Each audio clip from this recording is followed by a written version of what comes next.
영광을 주께 찬송가 116장입니다.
영광을 주께 찬송가 486장입니다.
영광을 주께 찬송가 27장입니다.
같이 경배를 위해서 기도하시겠습니다.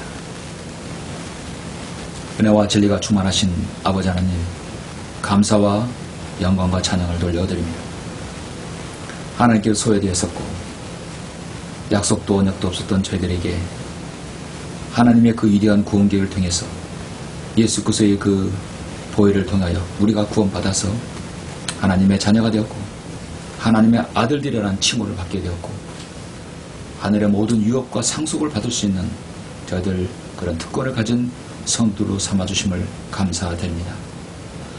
주님께서 한 주일 동안도 저희들 인도하여 주시고 함께 해주셔서 오늘 이렇게 9월의 셋째 주 주일을 통해서 영과 제대로 경배드릴 수 있도록 인도하심을 감사합니다. 아버지 하나님, 기나긴 여름이 지나고 무덥던 여름이 지나고 또 주님이 세월을 관장하심으로 좋은 계절의 가을이 왔습니다. 풍성한 결실의 계절이 왔습니다. 우리가 영적인 결실에도 맺기를 원합니다. 예수 그리스도의 복음을 통하여서 구원의 놀라운 역사가 우리 자신을 통해 일어날 수 있도록 인도해 주시고 이 또 광야의 소리 선교를 통해 복음 역사가 일어날 수 있도록 주님께서 인도하여 주시길 원합니다. 성도들 각자를 주님께서 지켜주십시오. 이제 오늘이 지나면 4일의 연휴가 있습니다. 주님, 이 추석 연휴 동안에 주님 성도들 지켜주시고 각 가정마다 또 각인마다 어려운 형편에 있는 모든 성도들 주님 살펴주시며 위로해 주시고 기도에 응답해 주시기를 원합니다. 또 복음을 전할 수 있는 좋은 아버지 하나님 휴일이 될 수 있도록 인도하여 주시옵소서. 감사를 드리며 주 예수 그리스도 이름으로 기도드렸습니다. 아멘. 영광을 주께 찬송가 103장입니다.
오늘은 9월의 셋째 주입니다. 9월의 셋째 주 하나님 말씀은 로마서를 보시겠습니다.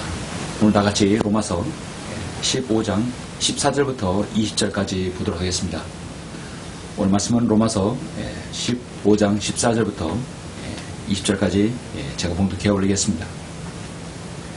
나 형제들아, 내가 너희에 관하여 내 스스로 확신한 바는 너희도 선으로 충만하고 모든 지식으로 가득 차서 서로를 권고할 수 있으리라는 것이니라.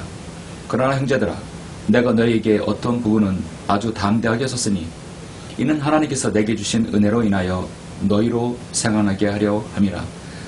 이는 나로 이방인들을 위한 예수 그리스도의 일꾼이 되게 하시어 하나님의 복음을 수행하게 하심으로써 이방인들을 제물로 드리는 일이 성령으로 거룩하게 되어 받을 수 있도록 하심이라.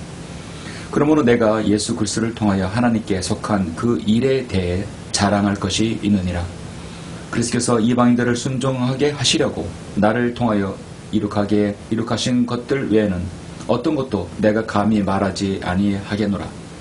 그것들은 말과 행위로 능력 있는 표적들과 이적들을 통하여 하나님의 능력으로, 하나님의 영의 능력으로 이룩하신 것이라. 그래 내가 예루살렘으로부터 일루니쿰 근방까지 그리스도의 복음을 온전히 전파하였노라. 또 나는 그리스도의 이름이 불려지지 아니한 곳에서만 복음을 전파하려고 노력하였으니 이는 다른 사람의 기초 위에다 짓지 아니하려 함이라. 사도 바울이 정말 자랑할 것이 무엇인가? 그것은 바로 복음 전파였다는 것입니다. 자, 오늘 말씀을 위해서 잠시 기도하고 말씀을 듣겠습니다. 은혜로우시고 자비로우시며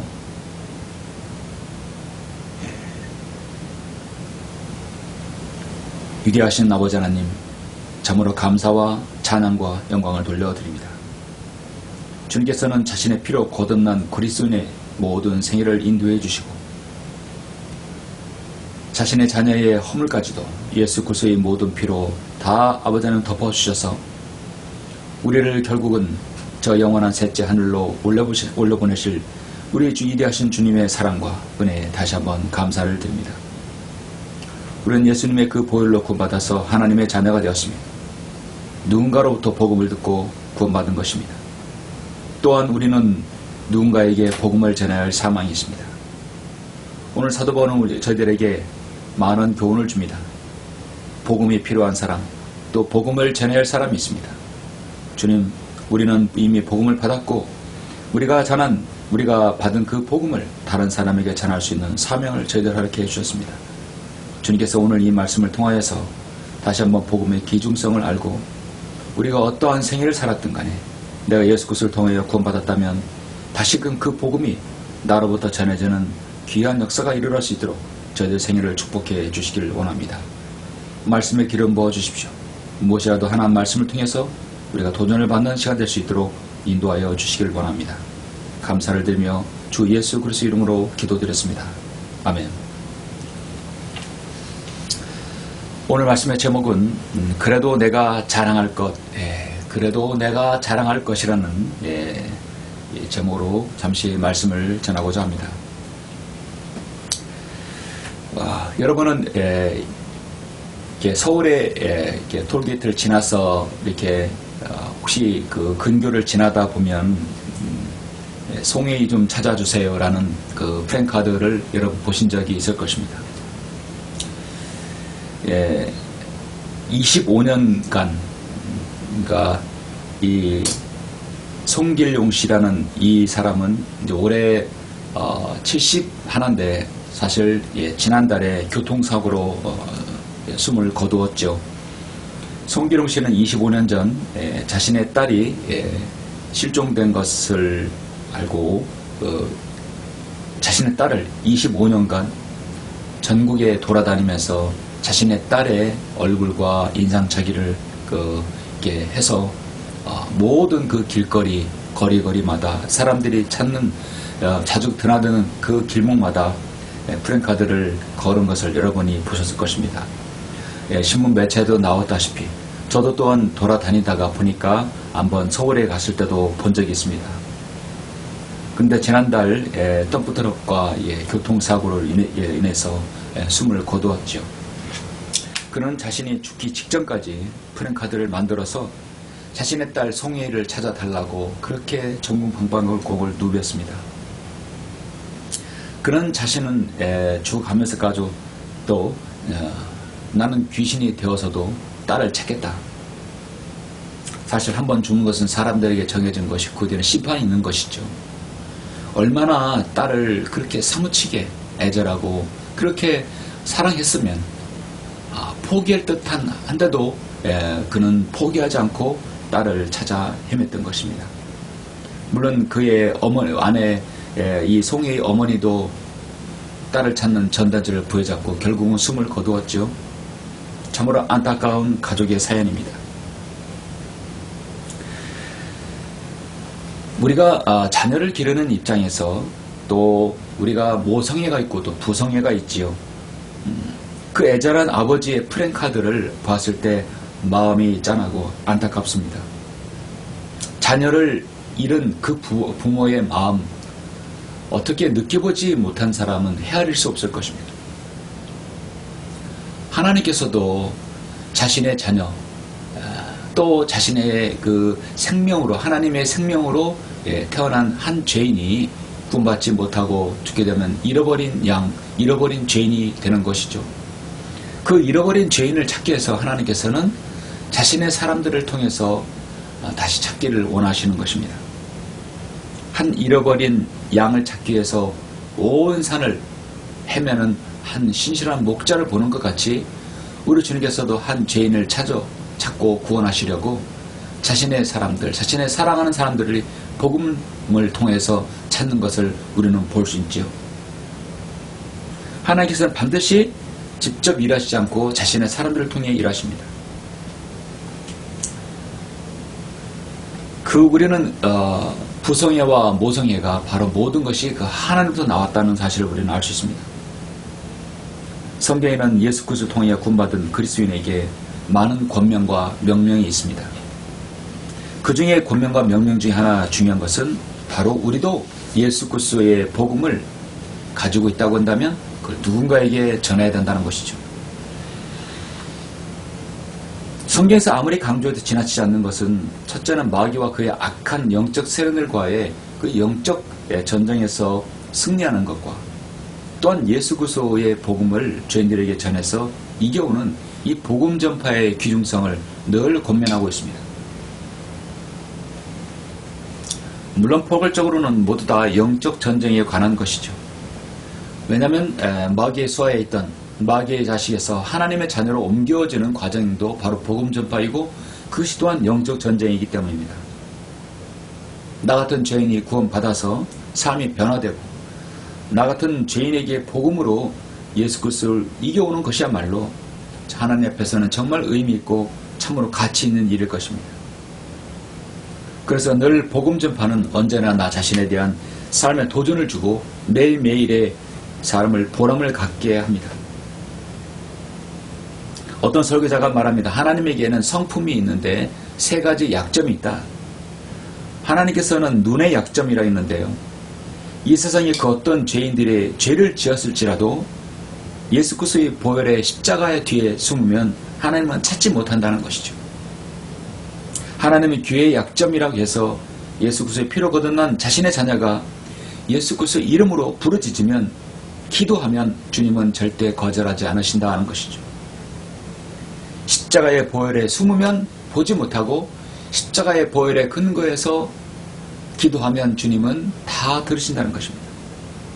세 번째 약점의 마음의 약점으로 한 죄인이 죄를 자백하고 회개하고 예수 그리스도를 영접한다면 그 누구라도 주님은 거절하지 않으신다는 것이죠. 이게 부모의 마음이고 이게 모성의 부성의 마음이 아니겠습니까? 그 어떤 죄인이라도 자신의 죄를 자복하고 주님 앞에 나오면 주님은 받아주신다는 것이죠.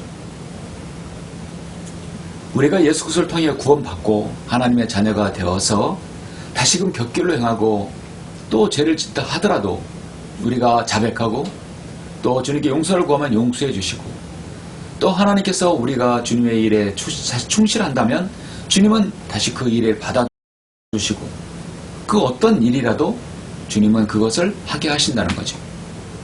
그런데 복음 전파의 일에 관한 것이라면 오늘 말씀의 제목대로 바로 주님은 그렇게 그래도 내가 자랑할 것은 바로 이것이다. 그 자랑할 것은 바로 복음 전파라는 것이죠. 그래도 주님께서는 이 복음 전파에 관한 것은 주님은 기쁘게 받아주신다는 겁니다. 우리가 살다 보면 교회 안에 구성원 안에 여러 은사들을 또 기질을 가지고 있는 분들이 있습니다. 섬김의 재능이 있고 또 품성이 있고 은사가 있고 그래서 성도를 세워주기도 합니다. 하나님께서는 모든 그 각 사람들에게 그릇대로 행하게 하십니다. 어떤 성도에게는 글을 잘 쓰고 잘 가르치고 설교할 수 있고 또 양상할 수 있고 어떤 성도는 건강이 허락해서 손과 발로 또 재능으로 그렇게 주님의 사역에 임하지 사람도 있습니다. 어떤 성도에게는 하나님의 그 성품과 부성의 마음을 가지고 죄인들에게 다가가서 찔림을 주고 감동을 주고 그 사람이 구원으로 이끄는 능력, 위로부터 오는 능력으로, 복음의 능력으로 주님께 마귀의 자식에서 하나님의 아들의 나라로 옮겨오는 능력입니다. 복음을 전파하는 능력입니다. 오늘 이 셋째 주일은 이 어떤 하나님의 복음을 가지고 있는 성도들이 정말 주님 앞에서 우리가 자랑할 것이 결국은 무엇인가?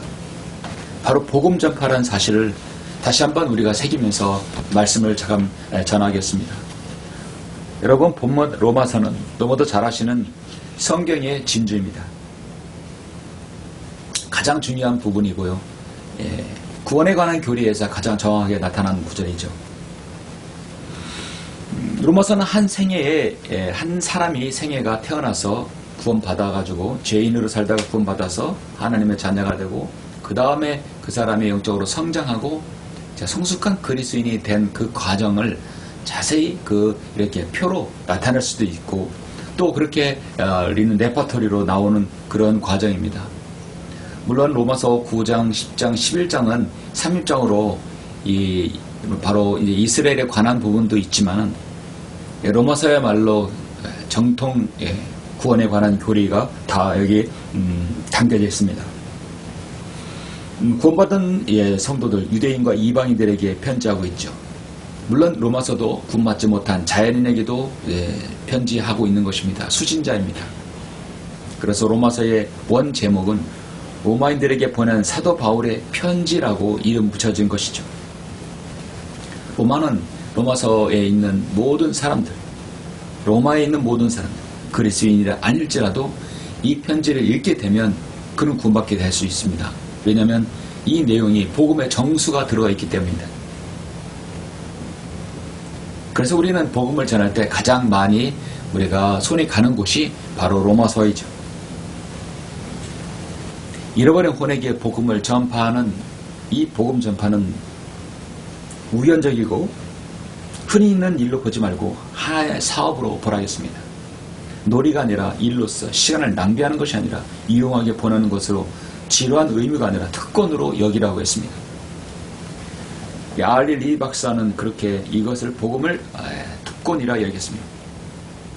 우리의 훌륭한 스승인 러컨 목사님은 복음 전파하는 인생은 가장 완전한 삶이요 인생이며 가장 완전한 비즈니스다라고 했습니다. 여러분이 할 수 있는 가장 완전한 비즈니스요 가장 완전한 삶이고 가장 하나님께서 기뻐하는 삶이 바로 복음 전파의 삶이라는 사실입니다. 한 사람이 제대로 누군가에게 복음을 전했을 때 그 사람의 그 막대한 영향력은 이루 말할 수 없습니다. 사도 베드로를 직접 예수님께 인도한 사람은 다름 아닌 형제 안드레였습니다. 안드레는 베드로를 데려와 베드로는 그의 설교로 한 번의 설교로 3,000명의 회심이 구원받은 놀라운 역사도 일어났지 않았습니까? 사도행전 16장 31절에서 그들이 말하기를 주 예수 그리스도를 믿으라 그래야만 너와 내 집안이 구원을 받으리라. 한 사람이 예수 그리스도를 믿으면 그 집안이 온전히 구원받는 역사가 일어나는 것이죠. 복음은 참으로 귀중하고 소중하며 놀랍습니다. 복음이 한 사람에게 들어가면 그 생이 변화되고 그 구성원이 변화되고 그 가정이 변화되고 그 지역이 그 나라 전체가 변화될 수도 있습니다. 그것이 바로 복음의 능력인 것이죠. 성도 여러분, 여러분이 보시기에 이런 막대한 영향을 끼친 복음을 전파하는 일이 여러분 세상 사람들이 보기에 어리석다고 하지만 정말 이것이 어리석은 일입니까? 하나님 보시기에 가장 현명한 일입니다. 우리 그리스도인은 어쨌거나 우리 자신이 언제라도 예수 그리스도의 복음을 전할 수 있는 복음 전도지가 늘 우리는 있어야 되는 것이죠. 하나님께서는 여러분에게 복음 전도지를 어떤 그 환경에서도 여러분은 전할 수 있도록 복음 전도지가 준비되어 있어야 됩니다. 그래서 우리 광야의 소리 선교회는 정말 환경과 여건이 안 돼서 복음 전도지를 만들지 못하는 분들, 또 아직 지역교회에 소속되지 못한 또 그리스도인이 할지라도 복음을 전하고 싶을 때는 저희는 복음을 전도지를 무료로 전국 어디나 무료로 종류별로 100장씩 이렇게 무료로 우송해 드리고 있습니다. 또 떨어지면 계속해서 공급합니다. 잠언 11장 30절에서는 의로운 자 열매는 생명이 남으니 혼을 이겨오는 자는 현명하다 하겠습니다.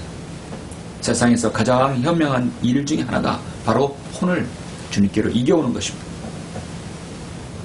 다니엘 12장 3절에서 현명한 자들은 창공의 광명처럼 빛날 것이요 많은 사람을 의로 돌이키는 자들은 별들처럼 영원 뭉토록 빛나리라 했습니다. 하나님의 복음을 전파해서 혼들을 주님께 이겨오면 가장 현명하고 창공의 광명처럼 빛날 그런 아름다운 사람이라고 성경은 말씀합니다. 지금 여러분은 그런 능력을 소유하고 계십니까? 지금 여러분은 그러한 능력을 여러분은 누군가에게 전하고 계십니까? 오늘 우리는 마지막 시대를 보내고 있습니다. 오늘 우리는 복음의 상실의 시대에 살고 있습니다. 교회는 많아도 복음이 없고 사람들은 많아도 복음이 없습니다. 설교자는 많아도 복음을 설교하는 사람이 없습니다. 사람들은 오늘날 이 시대 다른 예수, 다른 영, 다른 복음으로 위장한 교회들이 너무나 많다는 것입니다. 이런 데 가장 필요한 것이 바로 복음을 소유하는 것이죠. 그래도 하나님께서는 복음을 소유하고 복음을 가진 여러분들을 쓰기를 원하십니다. 그래도 나 같은 불순종한 자녀들, 나같이 그래도 죄인 중에 죄인은 구원을 하나님께서 구원해 주셔서 내가 비록 격결을 행했어도 다시 돌아온다면 하나님께서는 나를 복음의 증인으로 쓰기를 원하십니다. 내가 자랑할 것이 없어도 그래도 내가 자랑할 것은 주를 자랑하겠습니다. 그래서 오늘 저는 제목이 바로 그래도 내가 자랑할 것이 무엇이냐. 내가 복음이 있다면 그래도 내가 자랑할 것이 있다 한다면 내 평생에 내가 복음을 전파를 조금이라도 어떤 형태로든 여러분이 복음을 수행했다 한다면 첫 번째로 그것은 바로 하나님의 일들이었기 때문이다. 내가 자랑할 것이 무엇인가? 내 일이 아니라 하나님의 일을 자랑해야 되는 것이죠. 그래도 내가 자랑할 것 첫 번째 그것은 바로 하나님의 일들이었다. 그 복음 전파는 하나님의 일이라는 것이죠. 사도 바울은 오늘 14절 17절 로마서 15장에서 이렇게 말씀합니다. 나 형제들아 내가 너에게 관하여 내 스스로 확신하는 바는 너희도 선으로 충만하고 모든 지식으로 가득 차서 서로를 권고할 수 있으려는 것이라. 자, 지식은 열심히 노력하면 얻을 수 있어요. 그러나 형제들아 내가 너에게 어떤 부분은 아주 담대하게 했으니 이는 하나님께서 내게 주신 은혜로 인하여 너희로 생활하게 하려 함이라. 이는 나로 이방인들을 위한 예수 그리스도의 일꾼이 되게 하시어 하나님의 복음을 수행하게 하심으로써 이방인들을 제물로 드리는 일이 성령으로 거룩하게 되어 받으실 수 있도록 하심이라. 그러므로 내가 예수 그리스도를 통해 하나님께 속한 그 일에 대해 자랑할 것이 있느니라. 내가 그래도 자랑할 수 있다는 것은 뭐냐면 어떤 지식이 아니라 하는 거죠. 그것은 내 평생에 복음을 수행한 그 일이 하나님의 일이었다 하는 것이죠. 핵심적인 말씀 16절 1호 이는 나로 이방인들을 위한 예수 그리스도의 일꾼이 되게 하시어 하나님의 복음을 수행하게 하셨다. 하나님의 복음을 수행하게 하셨다. 누군가에게 복음을 전하면 그 복음을 전달받은 사람이 구원받아서 자신이 하나님에게 이방인들의 제물로 드리는 일이라 했습니다. 우리는 주님께 헌신하게 되면 우리 자신을 하나님 앞에 영적인 제물이 되는 것입니다. 영적인 제물이 되는 것이죠. 우리는 사도 바울이 전한 이 복음 우리까지 전달되어서 우리 자신도 이방인을 위한 제물로 드리는 일이 드려졌다는 것이죠. 성령을 통해서 우리 거듭나서 우리가 영적인 제물로 드려졌다는 것이죠. 복음을 전해 들은 사람은 자랑할 수 있습니다. 그것은 주 안에서 자랑하는 것입니다. 요한복음 4장에 보니까 여러분 요한복음 4장에는 사마리아 여인에게 복음을 전하는 우리 주님의 모습 나오지요. 물을 깃는 물동이를 들고 온 이 사마리아 여인에게 복음을 전했는데 이 여인을 통해서 온 사람 모든 그 동네에 있는 사람들이 구원을 받았어요. 여러분 이제 여기 있는 말씀을 알기 때문에 핵심적인 말씀은 요한복음 4장 28절 3절에 보면 그러자 그 여인이 물동이를 버려두고 지금 물이 중요한 게 아니다. 성읍으로 들어가서 사람들에게 말하기를 와서 내가 행한 모든 일들을 나에게 말한 그 사람을 보라. 그분이 그리스도가 아닌가? 그분이 그리스도 아닌가? 이 사람이 바로 그리스도 왕이요 메시아라는 것이죠. 그때 사람들이 성읍에서 나와 주께로 오더라. 한 여인으로 말미암아 이 여인은 과거가 있었고 참으로 비루한 삶을 살았어요. 그러나 이 우물가에서 주님을 만나서 그는 다시는 목마르지 않는 물을 마셨던 생명수를 마셨던 것입니다. 그리고 이분이 그리스도가 아닌가 자랑했다는 것이죠. 자랑했다는 것입니다.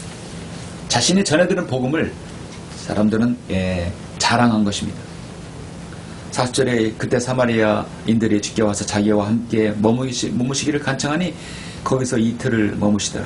주님께서 거기에 이틀까지 머무시는 파격적인 것이죠. 주의 말씀으로 인하여 믿는 사람들이 더욱 많아지니 사람들이 그 여인에게 말하기를 우리가 믿는 것은 이제는 내 말 때문이 아니라 우리 자신이 들어서 이분이 참으로 그리스도 곧 세상의 구주이심을 알았기 때문이라. 이제 전해 들은 것이 아니라 우리가 믿고 느낀 것, 우리의 간증은 이제 내 말이 아니라 우리가 느꼈을 때 이분이 참으로 그리스도라. 처음에는 사마리아 여인이 이분이 그리스도 아닌가 라고 했는데 이제는 모든 사람들이 그것을 참으로 진심으로 고백했던 것입니다. 이분이 참으로 그리스도 곧 세상의 구주이심을 알았기 때문이라. 우리가 느끼고 체험했기 때문이라는 것이죠.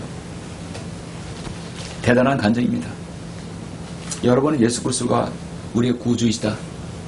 예수님 믿고 행복하고 예수님 믿으니 뭐 어떻다 그러면 여러분이 전해 들은 것이 바로 여러분 그 행복이 여러분에 전달됩니까? 여러분이 예수 그리스도를 믿고 여러분이 행복해져야 여러분 행복을 느끼는 것입니다.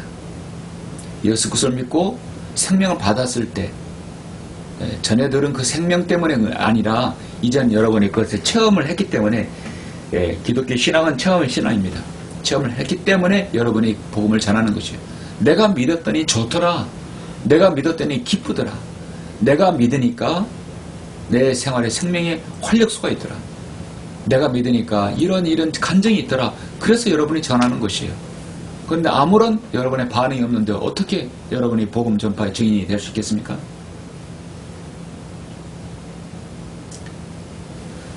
보통 사람이 죽으면 장사를 지낼 때 여러분 보통 매장하거나 화장이나 수목장 여러 종류를 합니다. 크게 땅에 묻느냐 이렇게 화장을 하느냐 하죠. 지금 이제 우리나라 같은 경우는 매장하는 비율보다 화장하는 비율이 50%를 넘어섰습니다. 대부분 매장을 합니다. 일단 땅이 부족하기 때문이죠. 근데 문제는 뭐냐면 화장장이 우리나라에 턱없이 부족하다는 것이죠.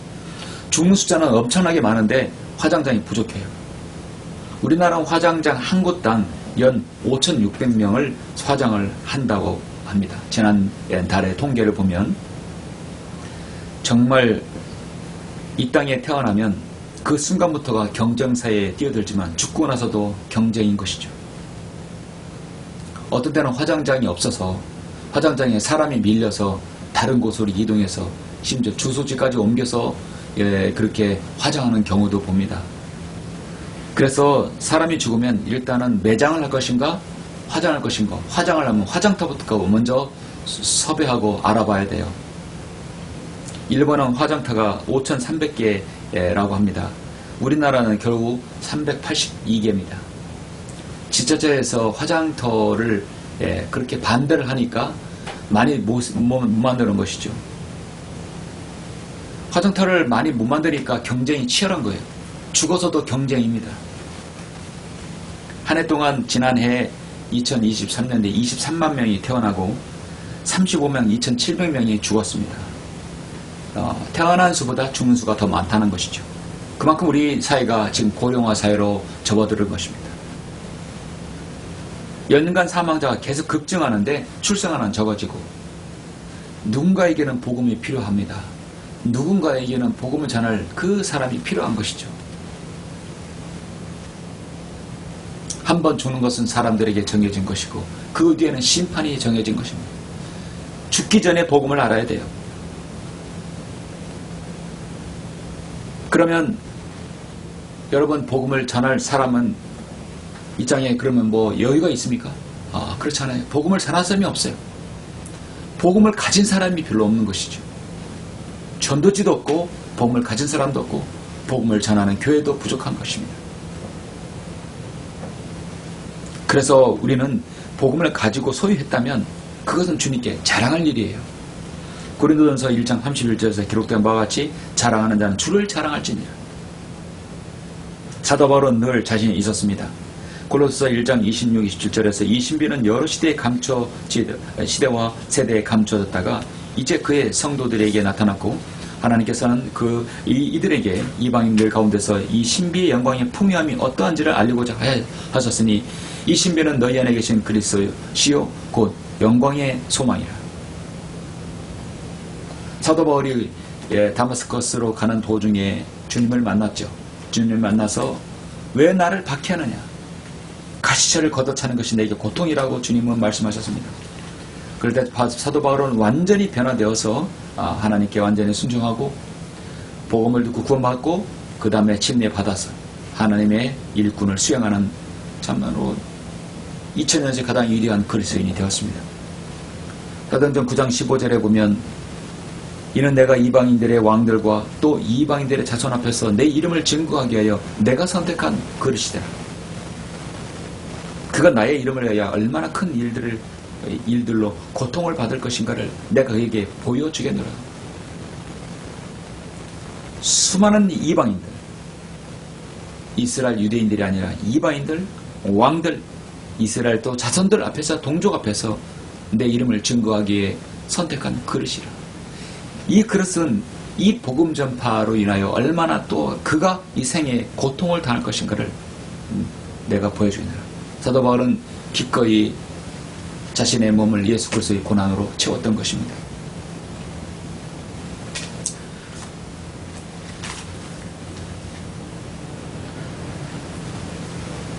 사울아 사울아 어찌하여 내가 나를 박해하느냐. 모두가 땅에 엎드렸을 때 하늘에서 음성이 나왔습니다. 주여 누구시니까? 나는 내가 박해하는 예수라. 일어나서 내 발로 서라. 이는 내가 이 목적을 위하여 너에게 나타났음이니 내가 본 것과 내가 너에게 나타나게 될 일에 대하여 너를 일꾼과 증인으로 삼고자 하나 함이라. 그 백성과 이방인으로부터 너를 구해내어 이제 그들에게 보내서 그들의 눈을 뜨게 하여 흑암에서 광명으로 사탄의 권세에서 하나님께로 돌아서게 하며 그들로 죄사함을 받게 하고 내 안에 있는 믿음으로 거룩하게 된 사람들 가운데 유업을 받게 하려는 것이라. 사도행전 26장 15절 18절의 말씀입니다. 자신이 다마스커스에서 구원받는 그 순간에 주님께로부터 받은 사명의 음성이었죠. 그러므로 이 시대에 내가 구원받은 그 복음으로 다른 사람의 복음을 전파한다고 했을 때 그 마음가짐은 하나님께서 정말 최고로 기뻐하시는 마음이죠. 어떻든 간에 여러분이 지금 현재 상태에서 내가 가진 복음 누군가에게 전한다면 하나님께 가장 큰 자랑거리가 된다는 것입니다. 그래서 성경은 자랑의 면류관을 우리에게 주신다고 말씀하셨습니다. 지금 세상은 복음을 모르는 죄인들이 온통 죄악으로 가득 차 있습니다. 복음을 모르면 사탄이 쳐놓은 혼의 덫에 걸려 들어버리니 정치와 종교와 문화와 예술 각각 사회 어느 분야도 마찬가지 곳곳에 사탄의 마수가 뻗쳐 있습니다. 그런 곳곳에 소속된 사람이 한 사람의 그리스도인이 있다면 복음을 전할 수 있는 것이죠. 한 사람의 회신자를 하나님께서 붙여주셔서 그것을 변하게 하고 그것을 이 복음을 전하는 것이죠. 너무도 중요한 것입니다. 여러분은 여러분의 속한 지역에서 여러분의 복음의 증인이 되는 것이죠. 그것은 바로 여러분의 일이고 그것이 하나님의 일입니다. 내 평생에 자랑할 것이 그거 하나라는 것이죠. 그래도 내가 자랑할 것, 내 평생에 그래도 복음을 수행했다면 그것은 여러분이 개척자 정신으로 일해야 된다는 것입니다. 두 번째입니다. 바로 여러분이 복음을 수행하고 그것이 내가 자랑할 것이라면, 여러분이 하나님께 자랑한다면 바로 개척자 정신으로 다른 사람의 귀감이 되라는 것입니다. 오늘 본문의 18절에 20절에서 계속해서 보시면 그리스도께서 이방인들을 순종하게 하시려고 나를 통하여 이룩하신 것들 외에도 어떤 것도 내가 감히 말하지 아니하겠노라. 그들은 말과 행위로 능력 있는 표적들과 이적들을 통하여 하나님의 영의 능력으로 이룩하신 것이라. 그래야 내가 예루살렘으로부터 일루니쿰 근방까지 그리스도의 복음을 온전히 전파하였노라. 예루살렘부터 일루니쿰 근방까지라 하겠습니다. 20절 나는 그리스도의 이름이 불려지지 아니한 곳에서만 복음을 전파하려고 노력하였으니 이는 다른 사람의 기저 위에다 짓지 아니하려 함이라. 세상을 움직였던 수많은 복음 전도자는 누군가가 그곳에 가 있다면 그곳에 가지 않았습니다. 다른 곳에 갔다는 것이죠. 황무지, 복음의 황무지, 그곳에서 개척을 했다는 것이죠. 사도 바울이 베드로가 일찍이 로마에 가서 로마에서 복음을 전했다라면 사도 바울이 로마에 갈 이유가 없죠. 로마에서 로마서를 쓸 이유가 없는 것이죠. 베드로는 로마에 가지 않았기 때문에 사도 바울이 로마에서 또 로마서를 쓴 것이죠. 이것이 바로 개척자 정신입니다. 사도 바울의 원칙 하나 중에는 누군가가 그것에 이렇게 기초 위에다가 이렇게 짓지 않았다는 것이죠. 그 사람은 그곳에서 하나님의 인도로 그 사람은 그곳에서 사역을 펼친다면 그건 하나님의 일이다. 존중하는 것이죠. 그리고 하나님이 펼치지 않는 다른 곳에서 복음을 전하는 것이 사도 바울의 원칙이었습니다. 그러므로 개척자 정신이 철저하게 있다는 것이죠. 개척자 정신을, 개척자를 하는 사람, 이 개척하는 사람들은 바른 길을 가야 됩니다. 일찌감치 사람들의 귀감이 되어서 그 길을 따라오게 해야 되는 것이죠. 사도 바울이 그렇게 했습니다. 조선 후기의 문신 이양현이라는 사람은 한시로 이런 시를 졌는데요. 답설야 증거 볼수 호난행 금일 아행 숫자 구 인정이라는 말인데 뜻을 해석하자면 눈 덮인 들판을 걸어갈 때 모름지기 함부로 걷지 말라. 오늘 걷는 나의 발자국은 반드시 뒷사람의 이정표가 된다라는 시입니다. 특히 백범 김구 선생이 좌우명으로 삼고 애송했던 시로도 유명한 시죠. 리더가 된 사람은 그 마음가짐과 자세로 살아가는 선대의 교훈이기도 합니다. 황무지에서 아무것도 개척하지 않는 곳에서 누군가 개척한다면 그 사람의 개척의 일거수일투족은 이정표가 되기 때문입니다. 그래서 참으로 그 사람이 남자이든 여자이든 간에요. 누군가 가보지 않는 길을 걸을 때는 잘 걸어야 된다는 것이죠. 그래야 그것이 다른 사람에게 귀감이 되는 것이죠. 오늘날 로마 가톨릭은 베드로가 로마에 가서 첫째 교황이 되었다고 거짓말하지만 베드로가 로마에 갔다면 바울은 지금 로마서를 기록하지 않았을 것입니다. 사도 바울은 복음의 개척자를 그런 마인드를 가지고 있어요. 인도의 윌리엄 캐리, 누구도 인도로 가서 복음을 전하지 않았기 때문에 윌리엄 캐리 간 겁니다. 중국의 허드슨 테일러 마찬가지입니다. 페르시아의 헬린 마틴, 버마의 아두넴 저드슨, 누군가가 가지 않았기 때문에 간 것이에요. 누군가가 식인존 섬에 가지 않았기 때문에 존 페이튼이 간 것입니다. 인디언 마을의 레이드, 데이비드 블레이너드가 갔죠. 우리는 왜 그들의 이름을 왜 해제하고 그 기라성 같은 이름을 우리가 말하고 그들을 본받아야 된다고 합니까? 그들은 개척자, 복음의 개척자 정신이 있었기 때문입니다. 지역교회의 지역에 성경도 없는 지역 침례교회가 없다고 한다면 그곳에 누군가 가서 복음 전도지를 만들어서 뿌리고 나눠주고 그리고 사무실에서 개설해서 성경 공부를 하고 그리고 나중에 교회의 장소가 되는 것이죠. 한 지역에 누군가가 없다면 누군가 그곳에 간다는 것이 바로 사도 바울의 뒤를 따르는 것입니다. 어떤 지역에 성경 침례, 성도를 믿는 지역교회가 있고 독립치는 게 있다면 거기가 그곳에서 그 사람이 사역을 하는 것은 하나님의 추인하신 거예요. 그러면 누군가 가서 또 그 지역에서 지역교회를 해야 할 이유가 없는 것이죠. 대구에 대구 성경침례교회, 대경침례교회가 있다 한다면 뭐 또 다른 성경침례교회가 있어야 될 필요가 없는 것입니다. 그것을 이미 20년 전부터 사역을 하고 있다고 있는데 무슨 침례교회가 또 생길 이유가 뭐가 있습니까? 지금 지역에 침례교회가 세워질 곳이 얼마나 많은데요. 그래서 이거는 한 지역에 지역교회가 있는데 또 다른 지역교회를 그거 세운다는 얘기는 이건 밥그릇 싸움이 아니라 이거는 사도 바울의 개척자 정신을 위배하는 것입니다. 다른 지역에서 어떤 지역에서 내가 복음을 통해서 평생 이 복음으로 살아야겠다고 내가 한 이 지역에서 하나님의 일을 수행했다고 마음하고 헌신한 사람이 어떻게 지역교회가 있는데 그곳에 가서 사역을 하느냐 이 말입니까? 참으로 이해가지 않는 것이고 성경적이지 않죠. 그래서 정말 우리가 자랑할 것이라면 사도 바울의 개척자 정신으로 일해야 되고 복음을 수행해야 한다는 것입니다. 저희에게는 진리의 빛이 비춰져야 합니다. 어두운 곳에서 비춰져야 되는 곳이에요. 이미 밝고 빛을 비추고 있는 곳에서 들어가서 켜봐야 무슨 소용이 있어요. 어두운 곳에 가야 그게 바로 사도 바울의 뒤를 따르는 것입니다. 죄의 사슬에 매여있는 그 어둠에 속한 사람들을 복음을 통해 그들을 이겨와야 되는 것이죠. 사도행전 26장 18절 말씀처럼 그들의 눈을 뜨게 해서 흑암에서 광명으로 사탄의 권세에서 하나님께로 돌아서게 하여 그들로 죄사함을 받게 하고 내 안에 있는 믿음으로 거룩하게 된 사람들 가운데 유업을 받게 하라는 것이라.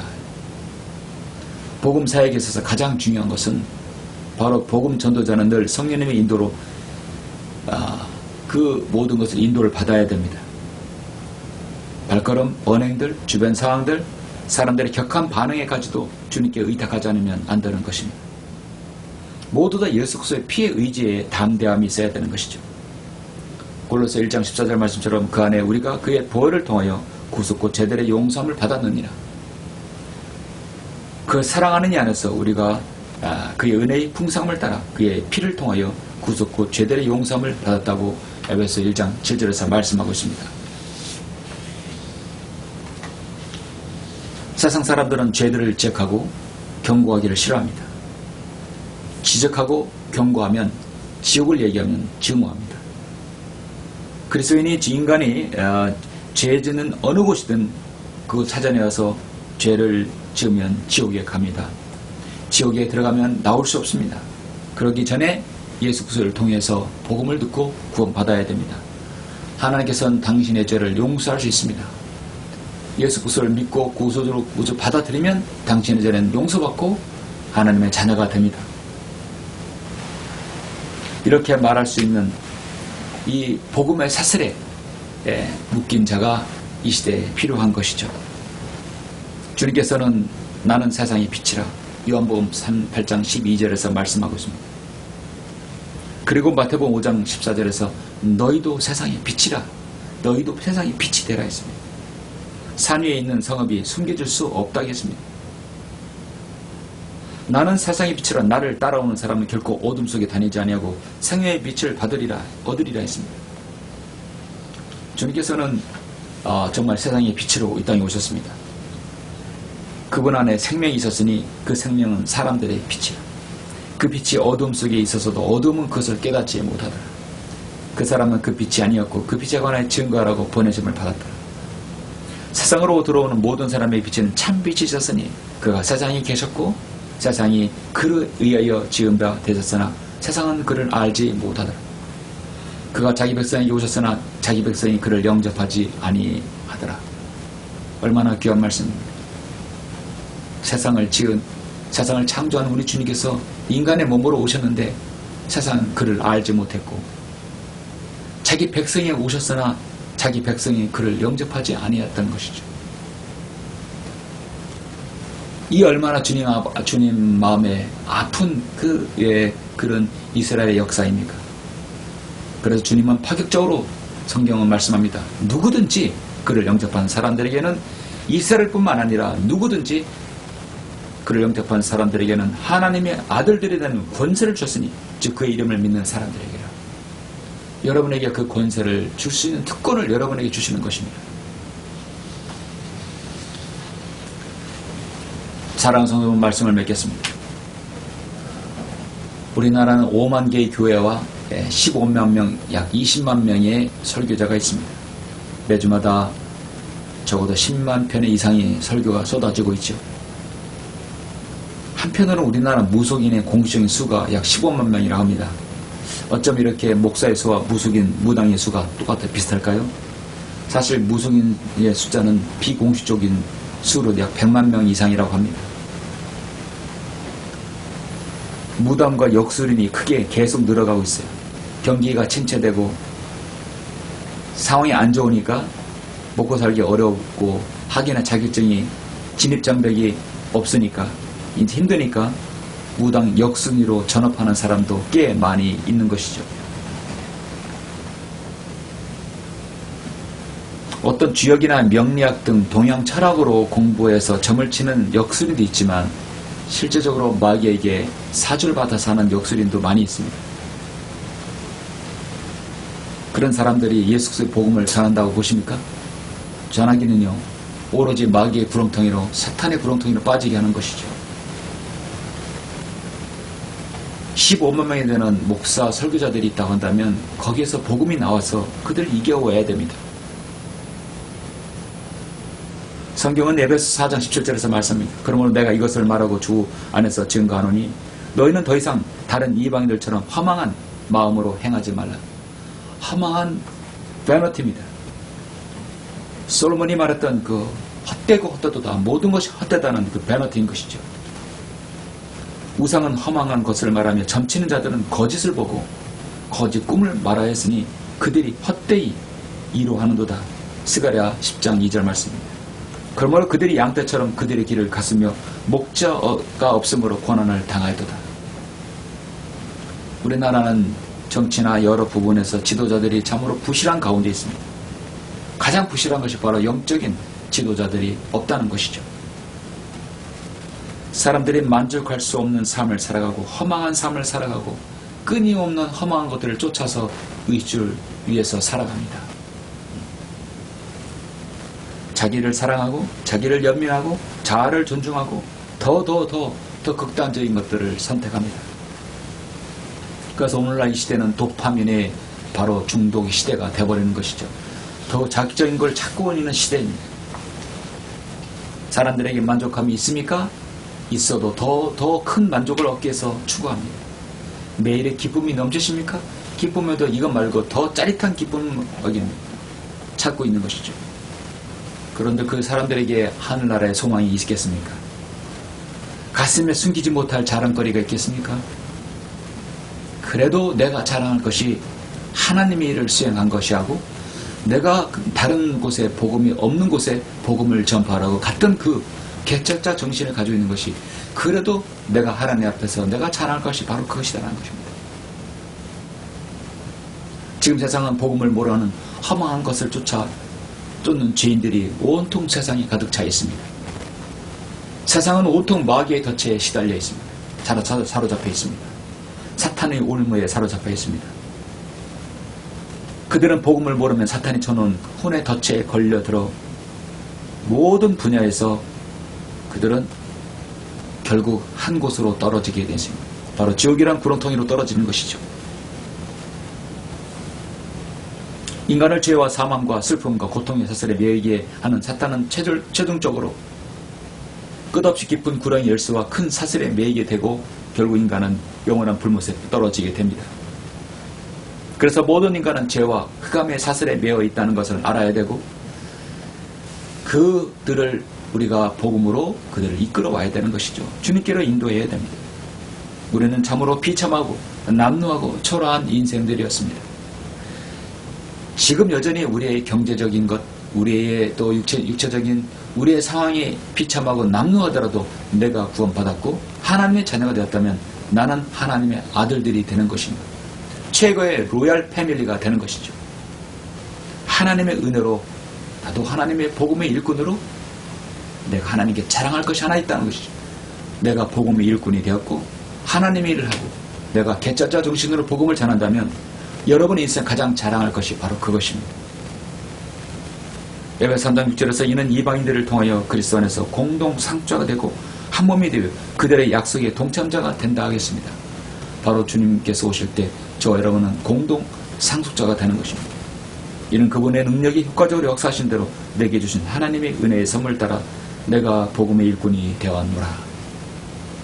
그것 자체가 바로 하나님의 은혜라는 것입니다.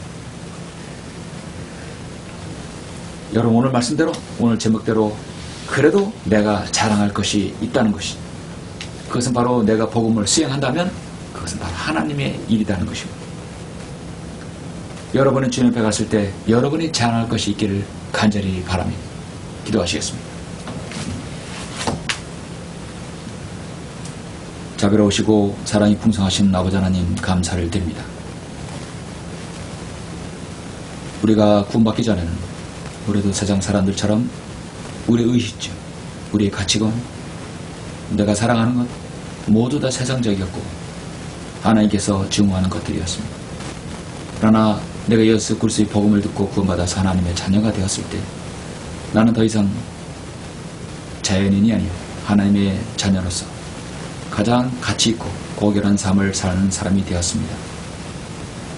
이제 내가 복음을 알고 사람들이 복음을 전한다면 나는 하나님 앞에 자랑할 것이 있습니다.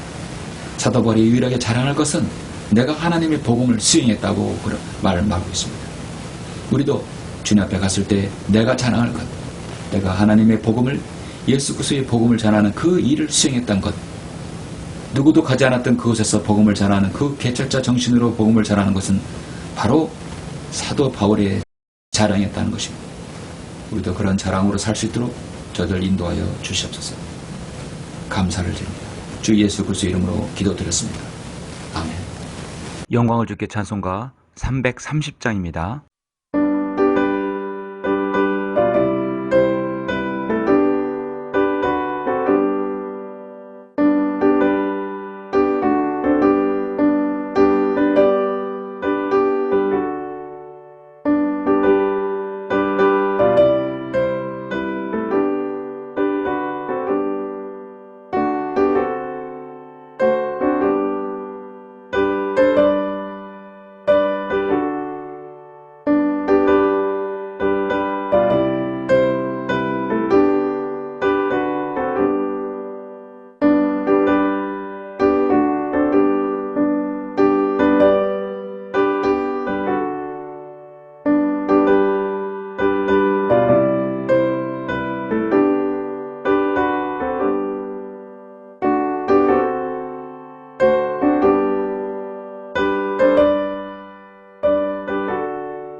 다 같이 기도하심으로 예배를 마치겠습니다. 우리를 사랑하시는 아버지 하나님 감사를 드립니다.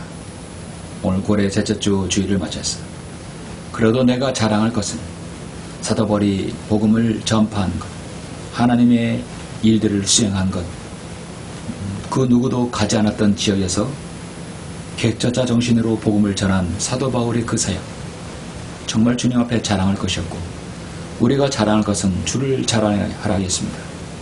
정말 주님의 위대한 사역을 우리가 수행할 때 그 일이 하나님 앞에 자랑이 되어 그 모든 자랑의 면류관을 다시금 주님 앞에 던져 주님께 영광 돌리는 저희들 생애가 될 수 있도록 인도하여 주시옵소서.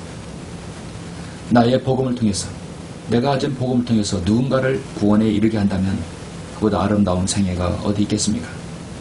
그런 아름다운 생애들이 여기 있는 모든 설교들은 성도들이 다 될 수 있도록 인도하여 주시고 각자의 생애를 하나님께서 살펴주시길 원합니다. 3일의 추석 연휴를 하나님께서 함께 해주시고 좋은 복음의 귀한 복음을 전할 수 있는 또 계기가 될 수 있도록 인도해 주시며 오가는 모든 성도들 안전을 주님께서 지켜주시길 간절히 원합니다. 모든 것을 감사드립니다. 다시 오셔서 우리를 데려가실 주 예수 그리스도 이름으로 기도드렸습니다. 아멘.